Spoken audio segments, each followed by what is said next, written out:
Welcome to the Wally Show Aftercast. All those things we did not get to during the course of the show today. Some little life stuff here. I went to a movie screening for Ordinary Angels, a movie starring Hilary Swank and Alan Richardson, who plays Reacher on that Prime series. And that's like a really violent series. Like he's a special ops guy or whatever, breaking bones all over the place. It's a lot of bones. And I've never thought he was a great actor in that. In this movie, he's actually really good. You're like, okay, so you must be playing that actor bad then, or you learned something between now and then, because he's actually really good in this movie. But it was a good time, and these things, like, I get invited to them, and it's a lot of the same people every time, in the industry there, and so it's fun to kind of see people I haven't seen in a while. But it was a kind of a little who's who going on there last night. And Miss Amy Grant was there, so that was delightful. Mr. Dennis Quaid was there. Co-star, so that was nice. And then, but the weird thing happened to me before I even get in there. I mean, I don't talk to many people, that's just in random in public, So I'm over there filling my Coke up, and this guy is standing next to me. He goes, "Hey, I like your hair." And so I'm trying to place this guy like I know him or he knows me from the show or from the industry or something like that, and I cannot place this guy for anything. And so I'm like, "Oh, cool, I appreciate that. Thank you, man. I'm just happy it's still on my head. I'm getting older, I lose it, and I'm just happy it's still here." So just make a little joke about it. And I said, "Are you going to the Ordinary Angels screening?" Thinking he was invited and in the industry. "Oh, no, I'm not. I'm not going to that." I said, "Well, what are you going to see?" And he goes, "I'm going to see such and such." And I'm like, "Oh," I said, "I don't know that movie." He goes, it's a gay comedy about like things. And I'm like, wait a minute. I'm starting to put two and two together here. And my wife's right next to me. And I'm like, I think this guy's like hitting on me. No. Yeah. I mean, like, what? Why are you going to a total random stranger go, "Hey, nice hair, man"? When was the last time you had a hair compliment? I know. I mean, like, it felt a little odd. And then there was a part of me that was like, "Oh my gosh, thank you." No. Wow. I still got it, Marty. No. Oh my gosh. Don't you ever leave me. Yeah, it was so funny though. Wow. And so then I couldn't decide if he was just like a, fun, nice guy, that's just really happy or what. So, because then he goes, "Yeah, I'm going to see this movie," and he explained what it was, and he goes, I just want to learn. I'm like, "Learn what?" You didn't say that. So I'm just like, "Oh, okay, that sounds fun. Yeah, okay. That, I hope you enjoy your movie." It's like you want to hang out sometimes. So funny though. I'm like, "Oh my goodness, I can't believe that happened." Yeah, I did not see that happening. Wow. Interesting. Nice hair. Yeah, but I did go to Marty after that. I'm like, "I'm sorry, but I thought you'd be the one that gets hit on," and so. Oh my word! Yeah, it's a contest. Everything's a contest. Even that would be even that would be losing, but it would be a contest. Speaking of contests, the sticker board has turned into quite a contest. It seems for I love the contest. Wally. This morning it was raining. It's supposed to rain all day, and I drove up. It's 5 a.m. Got out of my car. Yep. And he decides it's a good idea to come out with his umbrella and come and meet me at my car and walk me in. I walked you in the rain. Super kind. And I didn't even mention sticker. Didn't even mention it. It was not even in my thought. It was not honest, truthful. You'd have done that pre-sticker? Yeah, absolutely. You have done it pre-sticker. I have done it before, yeah. So I was like, "Oh, I'm going to give you a good job sticker." Thank you. Did I get it? No. Why? Wait, why? No. Sorry. You know why. I didn't mean to yell at you. You know why. Why? What'd I do? I don't even remember what I did. I don't think it should take that sticker away. Is it for licking the microwave? I'm not. Is it? Do you hear yourself? Is it for licking the microwave? It's 2 days in a row. I know, but it's funny. It's like, okay, for a while I was doing comedy bits with my shirt off, like Chris Farley, because it was funny, and so I've grown past that. It wasn't funny. It was, just so you know. Yeah. So I've grown past that, and now this was my thing because it's topical. You don't need a thing. And speaking of topical, my tongue has been tingling all morning after that. So, and you're like, "You're gonna get sick. I hope you get sick." Mm-hmm. But here's okay. And I know we debate the sticker thing. COVID. But that would be so bad. But honestly.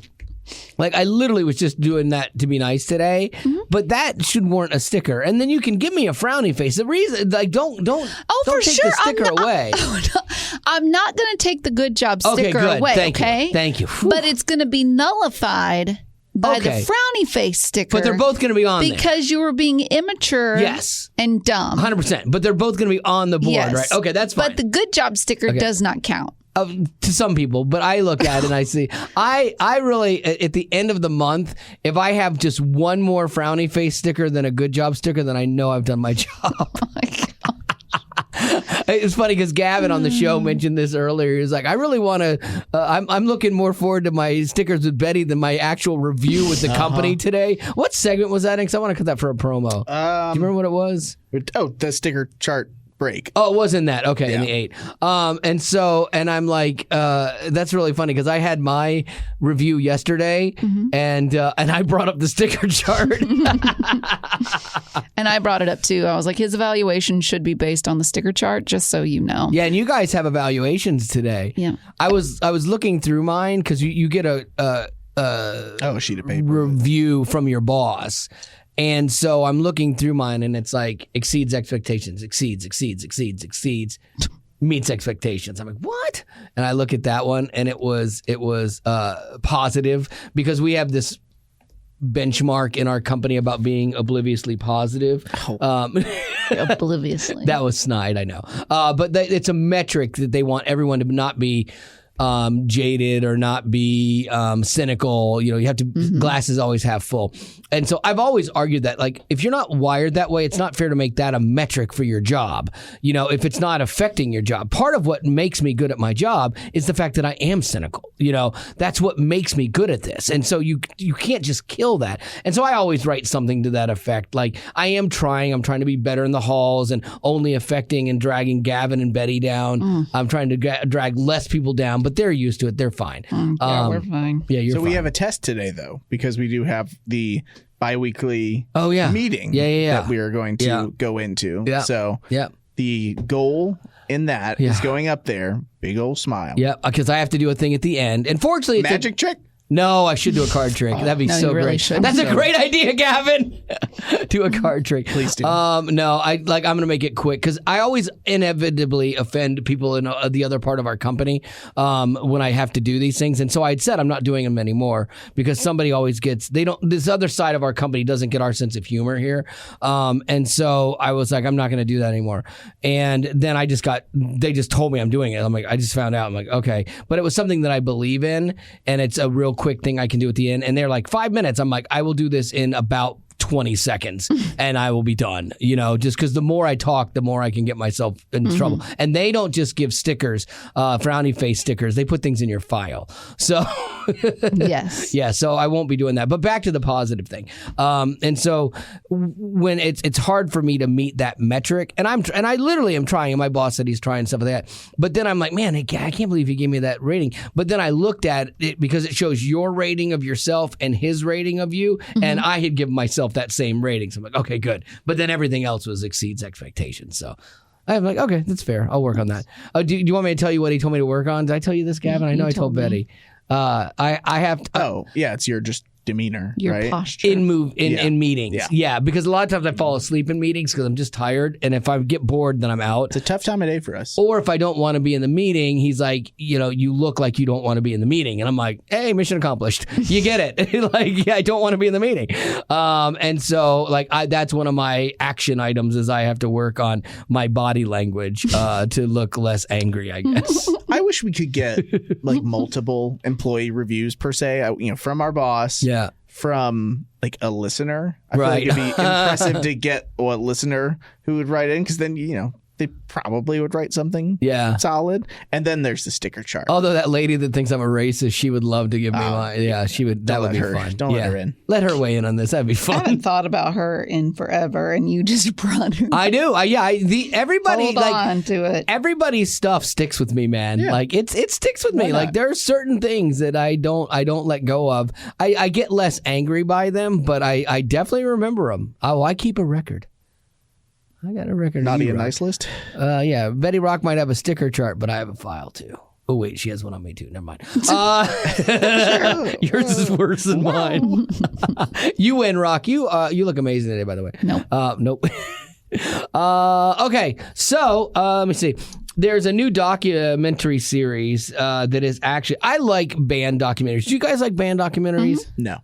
You don't? I just don't care. You like sports documentaries? Ish. I'm not a big documentary fan. Well, you're young. Yeah, I'd rather watch fiction and, silly stuff. I want to escape to the world of Nar. I don't... or whatever. Narnia. Or just Nar. I want to go to Harry Potter world. Yeah. That's way better to me than stuff that you watch documentaries, you're like, oh, that's cool. But usually it's just sad. I didn't like documentaries when I was younger either. But then as I got older, your taste in things change. And like there's things I like to learn about in documentaries. But I love band documentaries. I love the behind the scenes. I've always loved that. And I almost don't even care who the band was. I think that one of the best ones I saw was Metallica. I think it was called Saint Anger or something like that. And I was like, oh my gosh, this is insane. They hired a therapist to work with them, and he was there like 24/7 with them, even in their writing sessions, to keep them going and work with James and keep them from imploding and stuff. And it was fascinating what they showed, because you're like, man, I can't believe you're actually showing this, because it's not a good look for you, Right. And so I really like that. But now there's a new one on Hulu. If you are a big fan of Bon Jovi, there is a new one on Hulu about Bon Jovi's story, and it's called Thank You Good Night, the Bon Jovi story. And it's got all the present and past members of the band, full cooperation, a 4-part series. That's good. It's not too long. I'm getting burnt on 7 and 8 part series type things, but 4-part series. And it looks at the 40-year history. I can't believe Bon Jovi's done this for 40 years.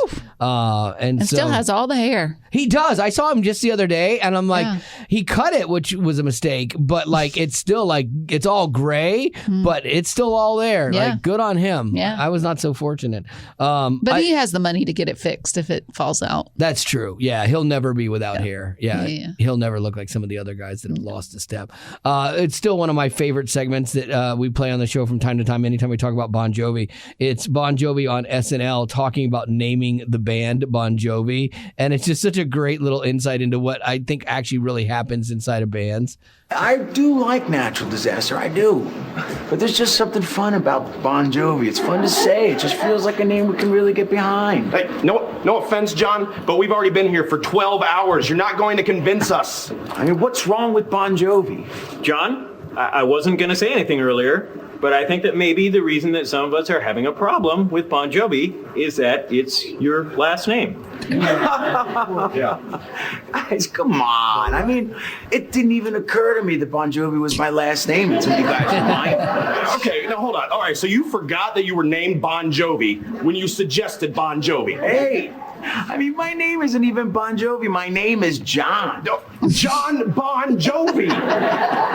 Come on. Come on, man. I mean, I can't help it if I was born with a band's name. Yeah, I've always loved that. Naming bands is always a difficult thing. Like, Betty Rock, you never got to be like in a garage band. No, I didn't want to be. Yeah, you played a little bit of guitar when you were little bitty, young. I did piano. Gavin, did you ever want to be in a band? Oh, sure. I just didn't have... I had zero musical talent. The only thing I played was a recorder. Couldn't sing. A recorder? Oh yeah, I was. Nice. I jumped right into the sports realm. Yeah, but being in a band always looked cool. Oh yeah, sitting around the garage trying to come up with your band name is always the hardest thing. It's so cool. Though. Oh, I remember my friend Fred. His band, like when they were like 10, was the Electric Potatoes for some reason. Oh my gosh. I would like to do a list. I'd love to find a list of like.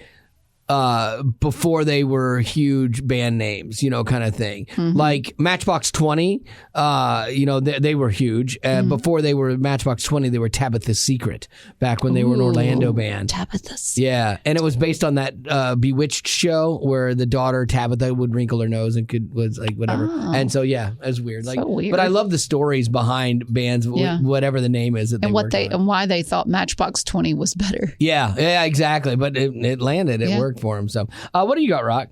Well, I've got a list of movies that have hit a near perfect mark on Rotten Tomatoes. So, if you didn't know, Rotten Tomatoes is a website where you can go and rate all these movies. Can I ask you this? Did it morph? Because it used to like rate all the worst movies. Like that was the whole point of it when it started. Was it was rating horrible movies? I don't know. Okay, because then that's like, oh, it got a Rotten Tomatoes listing of 100%. Like that's actually good now. Right. But I thought before when it first started, like if you got 100%, it was bad because Rotten Tomatoes was like making fun of movies. I thought, but I could be totally wrong. Yeah, I don't know. If it gets a 1% or 0 on Rotten Tomatoes, it is really, really, really, really bad.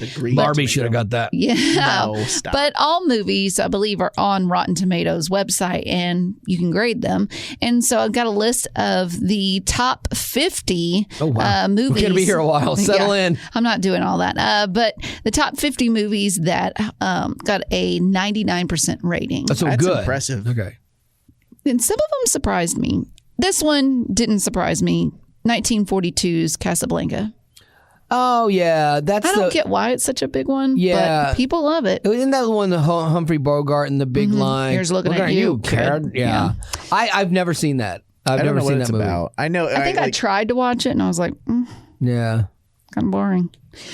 This one, 2018's Amazing Grace. Do you remember that? It was a movie that was based on the guy that wrote Amazing Grace, and then Chris Tomlin redid Amazing Grace and called it My Chains Are Gone. I love the story of that guy that wrote Amazing Grace. Like I love the story behind it is fantastic. So you saw the movie? No, I don't remember the movie. Oh, like I love the story behind it. The story behind it is, I believe he was I think it was on a slave ship, or he had a slave ship or something like that. But as he was coming home, he got word that his family had been killed in a house fire, I believe, and so he was able to write. Unless I'm getting somebody confused. A different. I think that's a different song. Really? Yeah. How Great Thou Art? Then Sings My Soul. Maybe I'm getting the two stories confused. Because I thought it was the one where he was still able. Because I think the guy that wrote How Great Thou Art, I could be wrong, but he was on a ship. Yeah. No, his family was on a ship and it sank. They sank, and then they died, but he was still alive. Able. Then Sings My Soul, Okay, that's the one I like. Yeah, that's it. I love the story behind Amazing Grace. I do. No, the Amazing Grace, I think the guy was a slaver actually, and that was the turn for him, was that he was a sinner and was able to. God could redeem him. Okay, I'm looking it up. Okay, please do. John Newton was a man that despicably sold other human beings. There it is. In the I got slave it. Trade. Okay, I just combined two. As he states in the hymn, he was a wretch, but God found him. He was saved by God's amazing grace, and it is that grace that sets God's people free, when at the prodding of the Holy Spirit. Okay, so you got it on the second turn. Yeah, I was good. I'm good enough. I never saw the movie. Did you either. see it, Gavin? No. It's interesting. It got 99% on Rotten Tomatoes. I think that's a pretty big deal. I actually saw Chris Tomlin last night at the movie premiere, and I always like Chris. I think Chris is a nice guy. Our paths very rarely cross, but I still will remember that. When they were promoting that record album, Chris was still single back then. Now he's got a wife and a couple kids, but he was still single, and no one could figure out why he was singing. I mean, he's a multi-millionaire, just from all of his royalties from church songs, and they were like, okay, he only wants to talk about Amazing Grace, My Chains Are Gone. That's all he wants to talk about on this call. And I'm like, yeah, that's not what I didn't prep for all of that. And I want to have a normal conversation. Well, no, it's all he wants to talk about is this. Oh, okay, that's fine. And so they patched me through because it was a phone call, and I'm like, Chris, how you doing, man? Hey, why are you still single? I mean, just right out of the gate, man. And the person that booked the interview was so mad.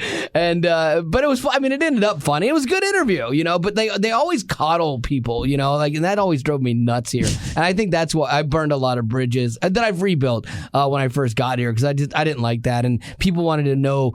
I want to see your questions first. No, we're not doing that. And so I shook people up a little bit here.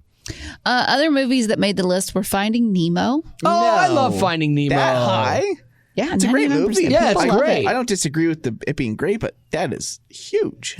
This is one that I think I was telling Wally, I think I heard you say, Gavin, that it made you cry. I could be wrong, but Paddington 2. I don't think it made me cry. I think that Paddington's a really good series. And did Paddington really 1 need a sequel, or did it didn't wrap it all up? It's just, if you're talking about making films that are very wholesome, it's the opposite of that Iron Claw movie where it's just sad. Yeah. Like, I'm very interested, especially because it's built towards kids with an edge that adults can also enjoy. I don't actually remember Paddington 1 make you cry? No. There were some questions that were left cry. unanswered that he had to get to the bottom of in Paddington 2. Well, if it's got 99%, I mean, that's pretty good. I might I saw the it. trailer for Paddington 2, I like a good and I cry. didn't hate the trailer. I'm like, oh, and it looked good too, like the look of it. I liked the effects that they were using. He's and like stuff. a modern day Winnie the Pooh. And I hate Winnie the Pooh, though. Wow. I hate Winnie the Pooh. Okay. Tell us how He you really is feel. just a whiny old bear. Well, he's a Winnie old bear. Yeah, I cannot stand it. And my wife loves Piglet. Next to Mickey, that's her favorite Piglet's character. sad. And and the whole thing, I don't get the whole thing. I get Rabbit. none of it. Rabbit's realistic. Yeah. My wife loves Eeyore, and I don't know what that says My about daughter her. loves Eeyore. It's just like, and okay. she's named Haley too. Yeah, it's What like, is okay, that? do you guys just like sadness? Yes, I do. What's she on the Enneagram?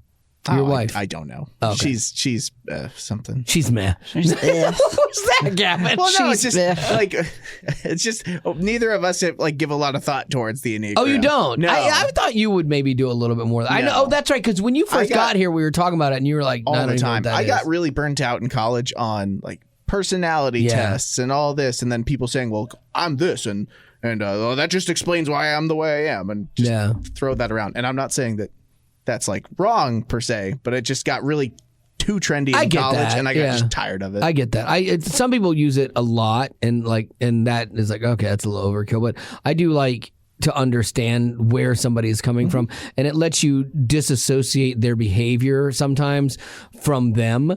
And like sometimes you might think of something that is really personal, and like, oh wow, you're doing this because you're being personal. But then if you can look at them and you go, okay, I know they're this number. I know this is how this number reacts in this situation. So it's not so much personal. It's how they're wired. What is Haley?